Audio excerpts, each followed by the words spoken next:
Bonjour, alors c'est Rosalie et Victor. Est-ce que vous pourriez vous présenter et expliquer le concept de Bataclown? Parce que moi, j'ai rien compris. Alors, la compagnie du Bataclown est une compagnie où nous faisons des improvisations à chaud sur des débats très sérieux. Voilà. Sur des débats à froid. Voilà, c'est un peu ça. Alors, soit les débats sont froids et on ramène de la chaleur, soit les débats sont très chauds et on ramène un petit peu de distance. C'est une distance humoristique. Je dois en dire plus. Alors on appelle ça la clown analyse. On s'est auto-baptisé, clown analyse. En fait, on est une équipe de 10 à Métropole, à Toulouse. Et on se fait appeler les nouveaux fous du roi. Ah, ça c'est intéressant. C'est-à-dire que c'est un clown un peu particulier. C'est des clowns quand même qui s'intéressent plus aux adultes qu'aux enfants en fait, puisqu'on travaille sur beaucoup. Oui, c'est pas le clown blanc et Zavata et... Non, on est beaucoup sur le conceptuel finalement. On est un peu des clowns intello, un peu d'air des fois. Ça existe. Intello, c'est un gros mot des fois dans certains pays. Non, on s'intéresse aux enjeux des groupes humains, quels qu'ils soient. Donc on peut passer dans tous les milieux. Ici, on est sur un salon du livre. On peut passer sur une conférence médicale, chez des travailleurs sociaux, sur des grosses réunions. On écoute, on prend des notes et on rebondit à chaud avec nos personnages qui sont des personnages très fragiles, qui sont jamais donneurs de leçons, mais qui prennent à leur compte une grosse capacité d'empathie, qui prennent à leur compte les ressentis possibles des personnes dans la salle, que ce soit les intervenants, le public, les enjeux, ce qui est dit, ce qui n'ose pas se dire. Alors, je t'interromps pour te demander, donc vous êtes dans la salle, mais incognito ?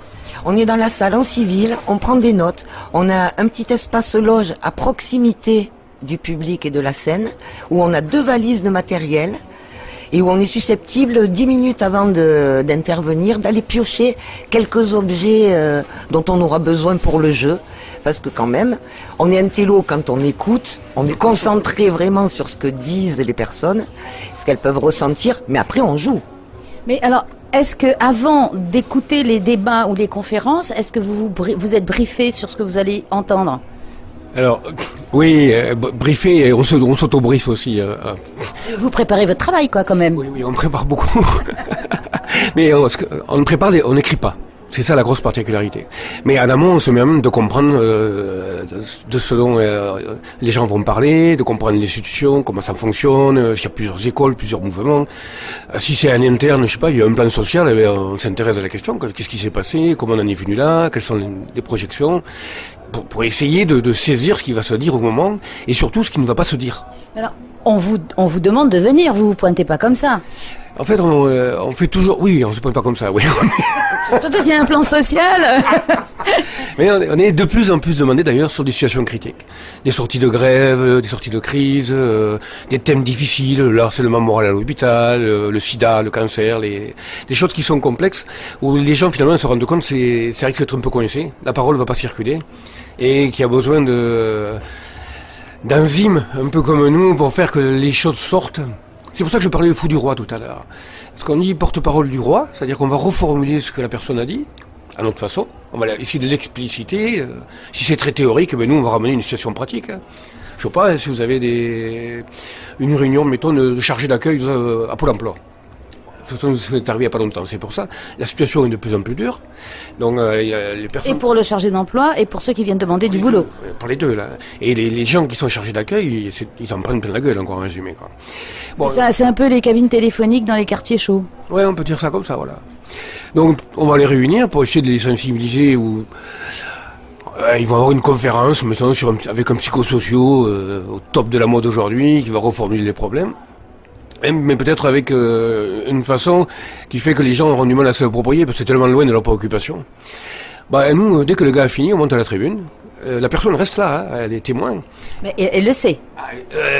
En général, l'organisateur en général l'avertit. Et puis on va essayer d'appliquer sa technique. Alors Rosalie va pouvoir jouer peut-être la chargée d'accueil, et puis moi la personne qui vient revendiquer parce qu'elle n'a pas eu elle a un souci. Elle n'a pas eu cette occasion, mettons. Et puis Rosalie va essayer d'appliquer la proposition, la technique qui a été énoncée par l'orateur. Alors forcément, ça marche pas à tous les coups, quoi. Alors, quelle est la réaction des gens qui sont pas au courant, du public La première réaction, c'est la surprise. Mais c'est pour ça qu'on se fait introniser quand même, pour qu'ils aient pas l'impression qu'il y a deux huluberlus qui déboulent dans une salle comme ça. Voilà. Et on les prévient quand même un peu. Et on demande à l'animateur de plateau de dire on a fait appel, c'est en ça qu'on est intronisé, à deux grands témoins ou deux spécialistes internationaux. Et après, hop. Il ne faut pas hésiter dans ces cas-là. Oui, nous, on aime bien les titres. Hein. Oui. On a une expertise terrible. On est expert en tout et en rien, souvent on dit, mais bon. Et voilà. Vous n'avez jamais eu de réaction négative de la part d'un public On est très à l'écoute. C'est-à-dire qu'un public qui est très bas ou un peu plombé par une situation, on déboule pas n'importe comment. On tisse petit à petit une relation de complicité, de confiance.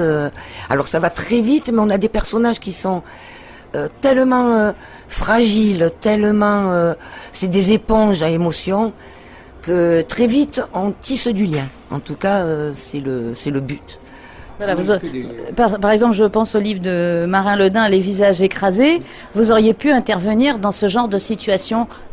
Oui, mais on a fait, par exemple, après les attentats de Charlie Hebdo, 1 mois et demi après, il y a eu sur Toulouse une assemblée de 300 personnes avec la famille, les amis, les gens qui ont travaillé avec lui. C'était un hommage à Bernard Marie. Ils ont évoqué tout son travail.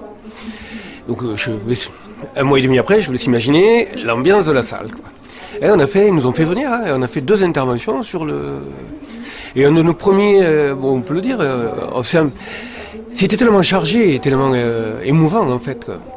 On a fait tourner une valise qui symbolisait l'endroit où on pouvait mettre ses émotions en fait. Et donc nous on a commencé évidemment pour se débarrasser de nos propres affects, on a chargé la valise, une grosse valise rouge, et après on l'a fait passer pour que chacun puisse le faire. Vous ne croirez pas, mais l'impro a duré 1/4 d'heure, la valise a circulé pendant 1/4 d'heure dans tout l'amphithéâtre. Les gens se la faisaient passer. Et à la fin ils l'ont rendue, ils l'ont posée. Et c'était salvateur, c'est la charge symbolique qui a été mise dans la valise rouge, à charge pour nous après de la rendre à l'univers, quoi. Et dans votre association de Bataclown, donc vous acceptez, c'est comment vous cooptez, il y a une formation. Ouais, c'est un petit peu, oui, c'est un long parcours en fait. On n'est que 10, clownistes agréés. Ce qui est un peu compliqué dans notre boulot, c'est, il y a 30 ans qu'on fait ça, hein. On en a fait des milliers, hein. C'est qu'il faut avoir à la fois un personnage de clown qui soit un peu indéboulonnable, pour des raisons très pratiques, hein, c'est qu'on ne sait pas ce qui peut arriver. Il faut vraiment être campé. Et en même temps avoir un goût pour l'humain, la société, l'institution, et être curieux de tout, quoi. Et quand on joue, il faut associer les deux, faire marcher les deux cerveaux, le droit et le gauche. C'est ça qui est un peu compliqué, parce que si on est trop dans sa tête à penser à ce qu'on dit, on joue plus. Mais si on est trop dans le jeu libre, dans l'improvisation brute, on peut faire du contresens. Et donc il faut toujours jongler entre ces deux facettes. Et c'est aussi pour ça qu'on travaille toujours à deux, en général. Parce que s'il y en a un qui est allé un peu loin, l'autre peut venir tempérer, mettre de la douceur, ramener autre chose. Et vous avez un schéma sur vos interventions, comme certaines improvisations ? Non, pas vraiment. On a une grosse pratique de l'improvisation. On a quelques dispositifs, entrée évidemment, comment on entre. Mais après, on est vraiment chaque fois à réinventer. On ne présuppose pas de ce que vont dire les gens, comment ils vont le dire et comment ça va être reçu. Donc on est dans une espèce d'hyper-disponibilité à ce qui est dit, à ce qui se ressent. Et après, on fait les grosses éponges. Nous, on dit souvent, on prend ce qui se dit, ce qui se dit pas aussi, ce qui se ressent. Et dans 10 minutes d'impro, on serre l'éponge et on donne du jeu à fond. Et est-ce que, puisque vous êtes à deux, est-ce qu'il y a un personnage plus particulièrement que vous incarnez inconsciemment chaque fois, ou ça change ? Je veux dire, entre le méchant flic, le gentil flic, non, c'est un peu, je caricature, mais... Alors, chacun de nous a son clown. Avec son nom d'ailleurs, et on le traîne depuis 30 ans et on le fait grandir. Mais tout le but du jeu, c'est d'explorer au fur et à mesure de la carrière une variété, un panel d'émotions et de situations, de types de prise de rôle le plus large possible. Ce qui fait qu'on n'est pas, nous, coincés comme un cirque, par exemple, avec l'Auguste, le clown blanc et le contre-pitre. On peut tout jouer.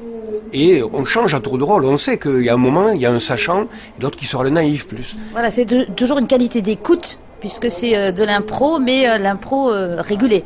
Ouais. Oui, on est vraiment, quand je dis hyper-disponibilité, c'est ça. On est dans une dimension d'écoute pendant les débats, mais après dans le jeu, ça demande c'est un ajustement permanent. On aime bien se surprendre aussi. Oui, ça, je suppose que de temps en temps, il y en a un qui dit « Oh purée, comment je reprends ça ?» Mais où il va, mais qu'est-ce qu'il fait, mais pourquoi il va par là? Mais oui. Et alors c'est jubilatoire d'embêter l'autre. Hein. Et on est vraiment dans le jeu, pour développer du jeu, on est dans le oui et. C'est-à-dire que l'autre fait une proposition, même si on est étonné, on est surpris, on va s'appuyer dessus et rajouter quelque chose. C'est comme ça qu'on dit, on fait monter la mayonnaise. L'autre point qui est déterminant, c'est ce qu'on appelle, nous, on appelle ça le clown acteur social, en fait. C'est finalement une invention du Bataclown. C'est la prise en compte de la situation. C'est-à-dire que c'est les gens dans la salle, la disposition de la salle, le cadre institutionnel, qui c'est qui a invité, si le référent, le roi, entre guillemets, est présent. Et on joue avec tout ça. Et ça nous donne le corps de l'intervention. Et on fait référence. En fait, le rire marche avec la référence. Donc, on a besoin d'un référent pour pouvoir travailler, quoi. Et donc là, vous venez d'arriver. Quelles sont vos impressions qui vont faire que vous allez faire toujours un petit peu la même chose, changer complètement? Les impressions, déjà le site, on a trouvé le site super. Vous avez intérêt à être content, sinon je passe pas l'interview. Eh bien, ça tombe bien, parce qu'on peut être sincère en le disant. Parce que franchement, c'est un petit écrin. Il y a en même temps une intimité et en même temps une belle circulation. Ça respire. Donc ça, c'est déjà un point, pour nous, un point fort. Parce qu'on sent les gens, on peut les avoir. On est obligé de sentir un peu qu'est-ce qui se passe. Il faut que ce soit palpable. Voilà, absolument. Et puis c'est vraiment une impro. On n'est pas tout seul. Donc on est vraiment, c'est un battement de cœur et l'autre répond. Et nous, ça nous stimule et on va plus loin que ce qu'on pensait dans le jeu et on pousse le jeu, comme on dit. Et voilà, jusqu'au moment où on est quand même dans le plaisir. Il faut le dire, le maître mot, c'est quand même le plaisir partagé. Voilà. Est-ce que vous connaissez déjà les thèmes qui vont être abordés pour les conférences dans lesquelles vous allez intervenir? Oui, les thèmes, oui, mais après, ce qu'il y a dedans, non.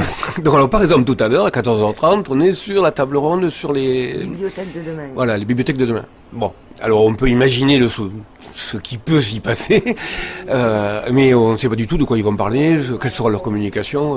Non, on ne sait pas là. Là, on ne sait pas. Et donc, petite question, vos impressions sur la Polynésie, vous êtes arrivé quand? Hier matin, donc on est encore un peu chaviré, mais c'est pas la première fois qu'on vient en fait. Enfin en Polynésie, si, pardon. Oh, j'allais Il est venu sans toi. En Polynésie. Je m'excuse, ma culpa. Il y a des points en moins pour l'interview là, attention. Bon, il y a beaucoup de convivialité, donc après c'est difficile à dire. On a le temps d'arriver, d'installer le matériel. Et avec le décalage horaire. Voilà, on est un peu coincé entre deux fuseaux horaires, je dois dire.